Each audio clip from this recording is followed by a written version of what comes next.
샬롬 샬롬 샬롬 샬롬 샬롬. 하나님 사랑합니다. 여러분 주 안에서 사랑합니다. 열왕기하 6장 14절에서 23절까지의 말씀. 왕이 이에 말과 병과 많은 군사를 보내매 그들이 밤에 가서 그 성읍을 에워쌌더라. 그래서 23절이 왕이 위하여 음식을 많이 베풀고 그들이 먹고 마시며 놓아보내니 그들이 그들의 주인에게 돌아가니라. 이로부터 아람 군사의 부대가 다시는 이스라엘에 들어오지 못하니라. 이렇게 끝나고 있습니다.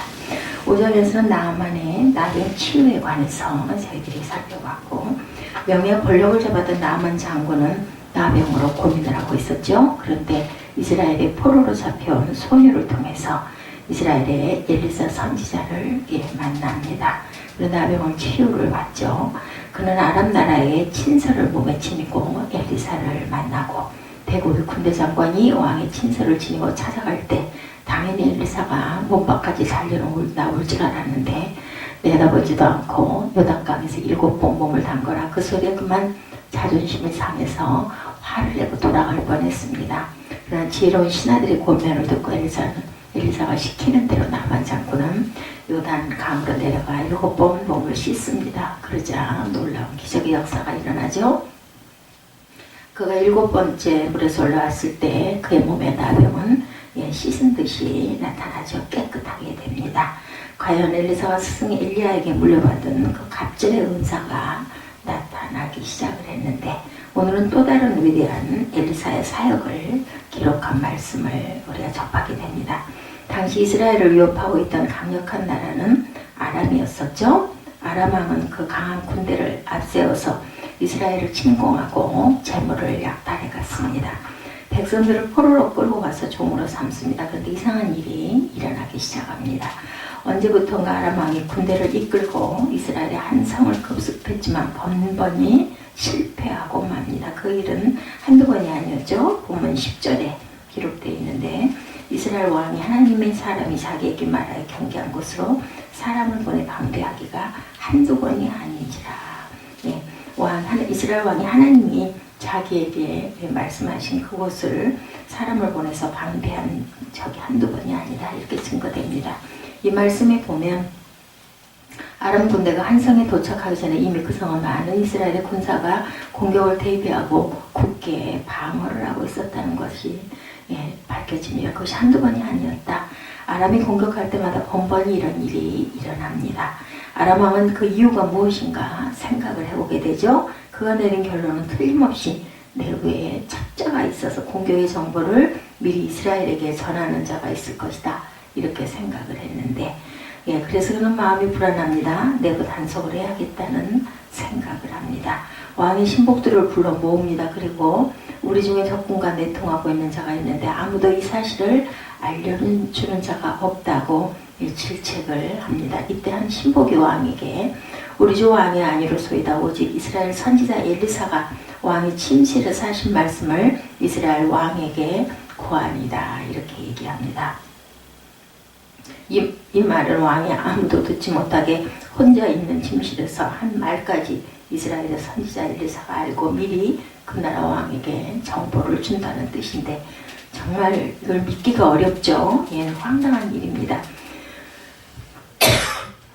그런데 그렇지 않고서야 이렇게 매번 번번이 자기의 공격을 미리 알고 방어를 할 수가 없다라고 생각을 해서 안 믿을 수가 없었습니다. 아람은 다시 신복에게 명령을 하죠. 너희는 가서 엘리사가 어디 있나 보라. 내가 사람을 보내어 그를 잡겠다. 13절의 시작이 여기서부터죠. 엘리사를 잡아 없애야 하지 아니하고는 이스라엘 한 성도 공격을 해서 성공을 할 수가 없겠다라는 것을 판단합니다. 엘리사만 잡으면 이스라엘의 성을 쉽게 점령할 수 있을 것이다. 한 신하가 왕에게 대답합니다. 엘리사라는 선지자가 도단이라고 하는 성에 머물고 있습니다. 왕의 생각에는 도단이라고 하는 성이 있는 엘리사만 잡으면 다시는 이스라엘에 대한 공격의 정보가 새어나가지 않을 것이다. 이렇게 판단을 했어요. 아람 왕은 왕과 병거뿐만 아니라 많은 군사를 보내서 이 도단성을 완전히 에워싸도록 합니다. 도관에 든 쥐처럼 엘리사는 이제 꼼짝없이 갇히게 되었죠. 엘리사의 사원이 이상한 낌새를 느꼈는지 아침 일찍 일어나 성 밖을 살펴보았더니 눈앞에 전개된 상황은 굉장히 심각합니다. 어제 저녁까지만 해도 아무 일이 없었던 성 밖에 낯선 아랑 군대가 뺑뺑 포진을 가득하고 있죠. 군사와 말과 병거가 성을 완전히 에워싸고 공격할 준비를 하고 있었습니다. 사환은 놀래서 혼비백산에서 엘리사에게 달려와서 말합니다.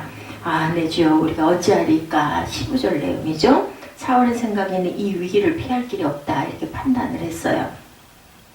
온 성이 적군의 말발굽에 짓밟히고 무참하게 죽임을 당하거나 포로로 끌려갈 수밖에 없다, 이렇게 생각을 하고 절망합니다. 엘리사 선지자는 사환의 보고를 듣고 대답하죠. 두려워하지 말라. 우리가 함께한 자가 그들과 함께한 자보다 많다.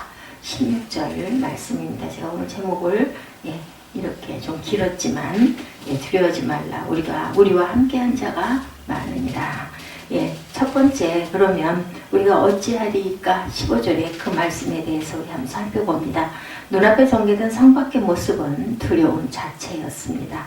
수많은 적군의 병사들이 겹겹이 성을 에워싸고 있고 전쟁에 능한 말들과 병거들이 숫자를 셀 수 없을 정도로 빽빽히 성을 둘러싸고 있었기 때문이죠. 적군 사령관의 명령만 떨어지면 도단성은 한 곳 하지 못하고 함락될 수밖에 없는 상황입니다. 성민들을 깨워 싸운다고 해도 질 수밖에 없는 상황이었죠. 그는 부르짖습니다. 내 주여, 우리가 어찌하리까? 오 마이 로드, 하나님께 부르짖죠. 와쉐리도, 이 부르짖음은 절망적인 탄식입니다. 아무런 대책이 없습니다. 이제는 다 죽었다. 이제는 우리는 끝이다. 이 상황을 타개할 수 있는 길이 보이지가 않았습니다. 사환의 이 절규는 당연할 수밖에 없죠. 그 당시의 상황을 아는 사람이라면 누구나 이렇게 탄식을 하고 이제는 나는 죽었구나, 이렇게 생각할 수밖에 없었습니다. 만일 저와 여러분이라면 어땠을까요? 더하면 더했겠죠? 정말 가슴이 떨리는 일입니다. 이 도단성의 상황은 우리가 알고 있는 이 세상의 한 단면일 수도 있다는 것을 우리가 생각해 봅니다. 아무런 대비책도 없는데 감당할 수 없는 어려운 일들이 계속 닥쳐오는 세상이 세상이죠. 세상 모르고 잠자고 일어난 성문을 열어보니 적군들이 성을 포위해서 금방이라도 공격해 올 것 같은 일촉즉발의 위기를 당한 게하시처럼 우리도 어느 날 갑자기 눈을 떠보니 우리의 주변에 수많은 어려운 일들이 계속 밀어 닥쳤을 때, 자, 우리는 정말 절망하고 낭망하고 깜깜해서 주저앉고 싶죠. 어려움을 참고 사력을 다해서 사업을 경영하는데도 불구하고 사업에 실패에 쓴 경험을 할 수밖에 없는 상황. 건강을 지키기 위해서 매일같이 열심히 운동도 하고 음식도 몸에 좋다는 것만 가려 먹으며 조심했는데도 불구하고 갑자기 병마가 우리를 덮칠 수도 있습니다. 치열한 경쟁 사회에서 밀려나지 않을까 하는 두려움도 우리를 놀라게 할 수도 있죠. 그뿐이 아닙니다. 예기치 못한 불의한 사고가 일어날 수도 있고 천재지변으로 하루아침에 집과 가족을 잃을 수도 있는 것이 이 세상을 살아가는 현실입니다. 적군에 포위당한 도단성과 같이 우리가 살고 있는 이 세상에는 우리를 포위하고 있는 적대 세력, 흑암의 세력, 사단 마귀가 겹겹이 둘러싸고 있는 일들이 얼마나 많은지 모릅니다. 이런 불행한 일들이 갑자기 우리를 찾아올 때 우리는 이런 일에 대해서 대비책을 가지고 있지 못할 때가 훨씬 많습니다. 엘리사 선지자의 사환이 두려워할 수밖에 없는 이유는 실제로 적의 위협 앞에 도단성이 놓여 있기 때문에 현실이죠. 우리가 이럴 때 어떻게 해야 될까? 당연히 우리가 부르짖겠죠. 만일에 그가 이런 모습을 보고도 노래를 부르고 있다면 그건 제정신이 아닌 겁니다. 게하시는 하나님의 종 엘리사에게 달려옵니다. 그리고 그 위험한 상황을 말합니다. 두려움에 떱니다. 엘리사는 사환에게 대답합니다. 두려워하지 말라. Don't be afraid. 이렇게 말하죠. 엘리사의 이 말은 게하시에게는 아주 충격적인 말이었습니다.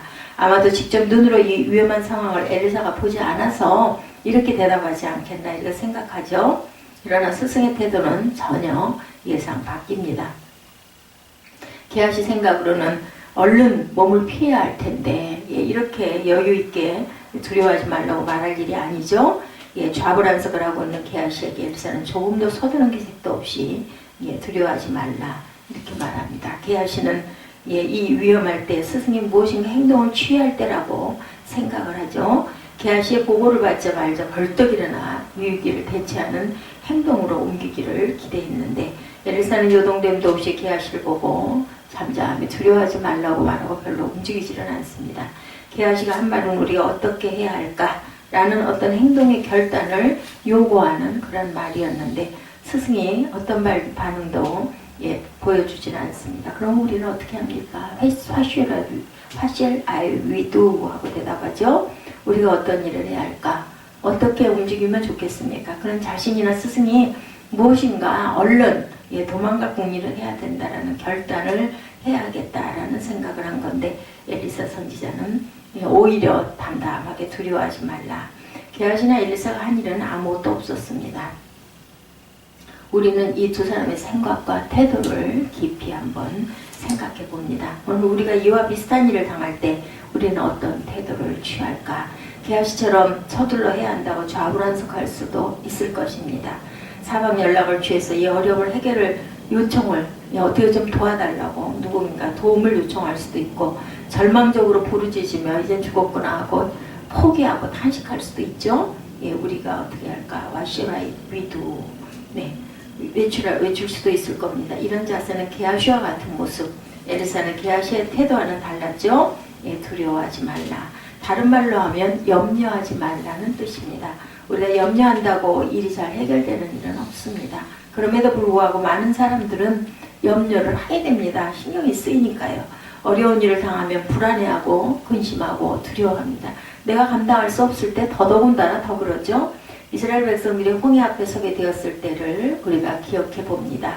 뒤에는 바로의 군대가 파죽지세로 이스라엘을 향해서 공격하고 있고 앞에는 건널 수 없는 푸른 홍해 바다가 놓여 있습니다. 앞으로 나아가면 홍해 바다에 떨어져서 죽어야 되고 그냥 있으면 뒤에서 오는 야란 군대의 그 총칼에 맞아서 죽어야 됩니다. 이런 불안과 공포에 휩싸여 있을 때 모세를 향해서 삿대질을 하며 원망과 불평을 그들은 털어놓았죠. 애굽에 매장지가 없어 당신이 우리를 이끌어내어서 이곳에서 죽게 하겠느냐. 출애굽기 14장에 보면 이런 말씀을 합니다.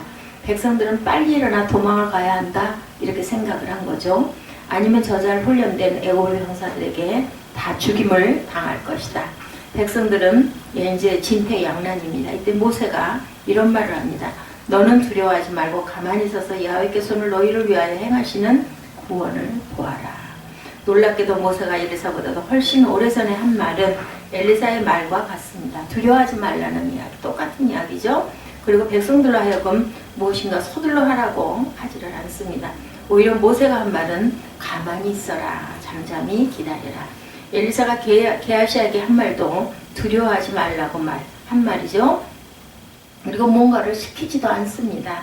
하나님께서 하시는 역사를 지켜보라고만 하죠. 오늘 우리가 할 수 있는 것은 정말 얼마 되지 않습니다. 그게 제한적이죠. 내가 무엇인가 잘해서 뒤로 큰 일을 해낸다라는 착각을 해서는 안 됩니다. 더구나 큰 어려움에 처하게 되면 더욱 우리가 할 일은 별로 없습니다. 그런데도 우리는 쩔쩔매죠. 이걸 어떻게 했으면 좋을까? 이렇게 염려를 합니다. 그런데 우리가 그렇게 두려워하고 염려를 한다고 해서 일이 해결될 일은 아무것도 없다라는 것을 절대 잊지 말아야 되겠다. 그랬을 때 하나님께서는 우리에게 귀한 기적의 역사를 들려주시죠. 6장 24절을 한번 볼까요?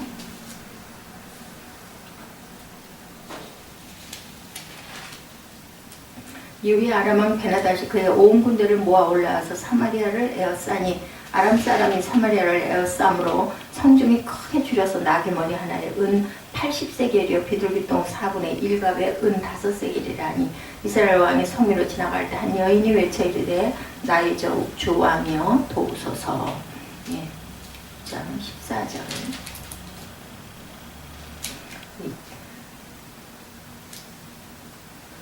엘리사가 야훼께 기도하여 이르되 원하건대 저 무리의 눈을 어둡게 하옵소서 하며 엘리사의 말대로 그들의 눈을 어둡게 하신지라. 그들의 눈을 어둡게 했죠. 엘리사가 그들에게 이르되 이는 그 길이 아니요 이는 그 성읍도 아니니 나를 따라오라. 내가 너희를 인도하여 너희가 찾는 사람에게로 나아가리라고 그들을 인도하여 사마리아에 이르니라. 사마리아에 들어갈 때 엘리사가 이르되 야훼여 이 무리의 눈을 열어보게 하옵소서 하니 야훼께서 그들의 눈을 여시며 그들이 보니 자기들이 사마리아 가운데 있더라.